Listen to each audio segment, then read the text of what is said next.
دیکھیے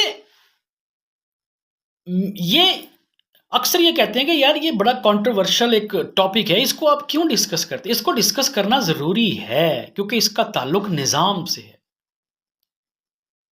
وہ جو بدر میں لڑائی ہوئی تھی وہ دو نظاموں کے درمیان لڑائی تھی، ایک نظام محمد صلی اللہ علیہ وسلم کا تھا، ایک کفار مکہ کا تھا۔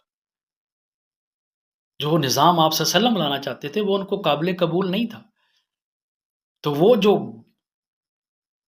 بدر کے مخالفین ہیں وہ کافر مردود، جو احد کے اندر کفار تھے کافر مردود، ادھر نظام ہمارا آپ صلی اللہ علیہ وسلم کا خندق، لیکن وہی نظام وہی خلافت آپ صلی اللہ علیہ وسلم کے بعد ابو بکر صدیق نے چلائی، ابو بکر صدیق کے بعد عمر فاروق نے، عمر فاروق کے بعد عثمان غنی نے، اس کے بعد حضرت علی نے۔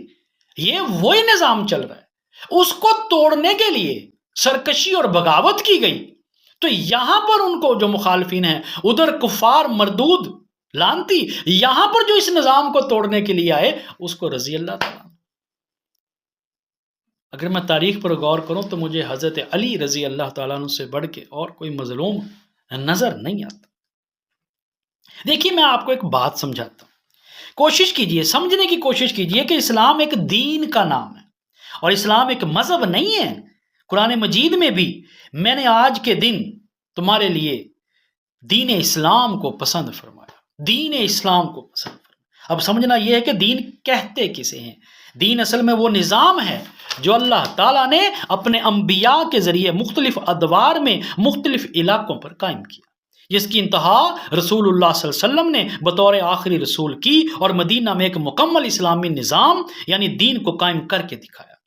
پھر آپ کے ساتھیوں نے اس دین یعنی نظام کو پوری دنیا پر نافذ کرنے کا بیڑا اٹھا، کیونکہ ساتویں آسمان سے لے کے آخری آسمان تک جو نورانی مخلوق کا جہاں ہے وہ وہاں ان تمام آسمانوں پر اللہ کا دین نافذ ہے، اللہ کا نظام نافذ ہے۔ بس ایک یہ زمین ہے جس پر یہ ذمہ داری اللہ نے ایک انسان کو دی ہے کہ تم نے یہاں اپنا خلیفہ بنا کے بھیجا کہ یہاں پر خلافت قائم کرنی ہے، اور یہ ذمہ داری تمام انبیاء نے بخوبی نبھائی، اور آپ صلی اللہ علیہ وسلم ان کے بعد ابو بکر صدیق، عمر فاروق، عثمان غنی، حضرت علی نے بڑی احسن طریقے سے نبھائی، اسلام کو بطور نظام لوگوں پر نافذ کر کے دکھا۔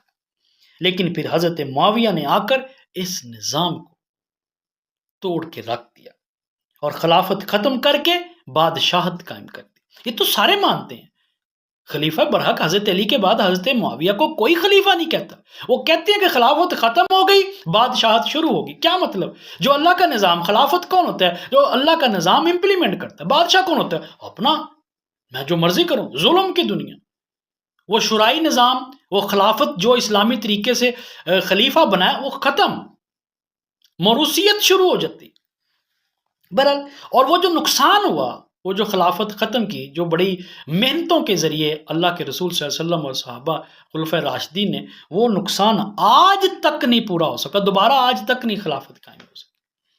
آج کے دور کی مثال لیجئے کہ 57 ممالک ہیں پوری دنیا مسلمانوں کے جو اسلامی ملک کہلاتے ہیں، مگر کسی ایک ملک میں بھی نظام نہیں ہے، نمازیں ہو رہی ہیں، روزے ہو رہے ہیں، نظام نہیں ہے، خلافت نہیں ہے، یہ نقصان ہوا۔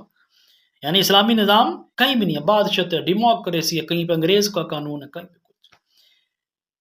سمجھیے ذرا بات کو، یہ جو امام مہدی آئیں گے قیامت کے قریب کی نشانیوں میں سے ایک ہے کہ امام مہدی آئیں گے، کیا وہ صرف بیت المقدس کو آزاد کروانے کے لیے آئیں گے، فلسطین کو آزاد کروانے کے لیے آئیں گے، یا 58واں ملک بنانے کے لیے آئیں گے؟ نہیں، بلکہ وہ خلافت قائم کرنے کے لیے آئیں گے۔ وہ خلافت، وہ سلسلہ جو حضرت علی کی خلافت کے خاتمے پر ٹوٹا تھا، اسے وہ دوبارہ جوڑنے کے لیے آئیں گے اور پوری دنیا پہ اللہ کا نظام قائم کرنے کے لیے۔ یہ ایک فلسفی کو ذرا سمجھیے، اور یہ بات شخصیات کی نہیں ہے، ہماری کوئی ذاتی لڑائی نہیں ہے۔ حضرت معاویہ، لیکن اس میں کوئی شک نہیں کہ ان کو کوئی کمپیریزن نہیں ہے، حضرت علی علی ہیں، ان کی بڑی خدمات ہیں، وہ بھی صحابی ہیں، کاتب وحی ہیں۔ شخصیات کی بات نہیں کر رہا میں، نظام کی بات کر رہا ہوں۔ یہ دو نظاموں کی بات ہے جو حضرت معاویہ کو ڈیفینڈ کر رہے ہیں، جانے انجانے میں اصل میں وہ اس کی بادشاہت یا ان کے نظام کو ڈیفینڈ کرتے ہیں، جبکہ میرے آقا اور آپ سب کے آقا محمد مصطفیٰ صلی اللہ علیہ وآلہ وسلم نے ہر بات قیامت تک کے لیے جتنے بھی ایشوز تھے سب کھول کے سورج کی طرح روشن کر دیے ہیں. لیکن اب کوئی آنکھیں بند کر لے تو اس سے حقیقت تو نہیں بدل سکتی. میں آپ کو ایک حدیث، بخاری شریف کی حدیث ہے، ذرا اس سے سمجھیے. سب کچھ عیاں ہے، کوئی چھپی ہوئی بات نہیں ہے، حق ثابت ہو کے ہی رہتا ہے. جال حق وزحق الباطل ان الباطل کان زہوقا، یہ تو ظاہر ہو، لیکن سمجھیں. بخاری کی حدیث ہے 2812 2812. ابن عباس نے اور ان کے بیٹے اپنے بیٹے علی بن عبداللہ سے فرمایا تم دونوں ابو سعید خدری کی خدمت میں جاؤ اور ان سے احادیث نبوی سنو.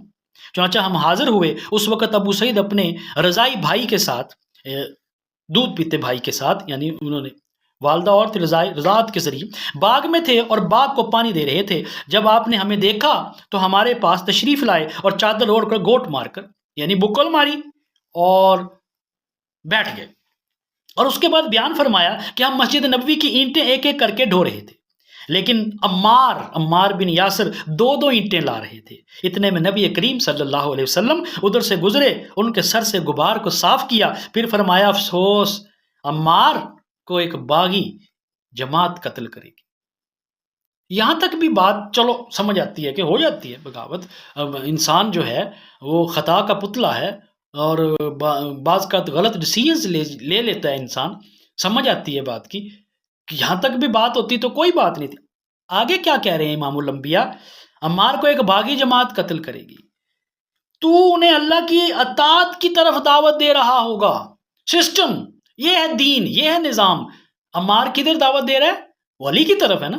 تو علی کس پہ کھڑے ہیں؟ حق پہ کھڑے ہیں. نظام جو ان کا وہی نظام ہے جو رسول اللہ صلی اللہ علیہ وسلم نے. تو عمار انہیں حق کی طرف بلا رہا ہوگا. اور جو دوسرا گروہ ہے جس کو باغی گروہ کہا گیا ہے، جس کی لیڈ حضرت معاویہ کر رہے ہیں، وہ کون سا سسٹم لے کے آ رہے ہیں، وہ کدھر بلا رہے ہیں؟ سنیے ذرا. عمار کو ایک باغی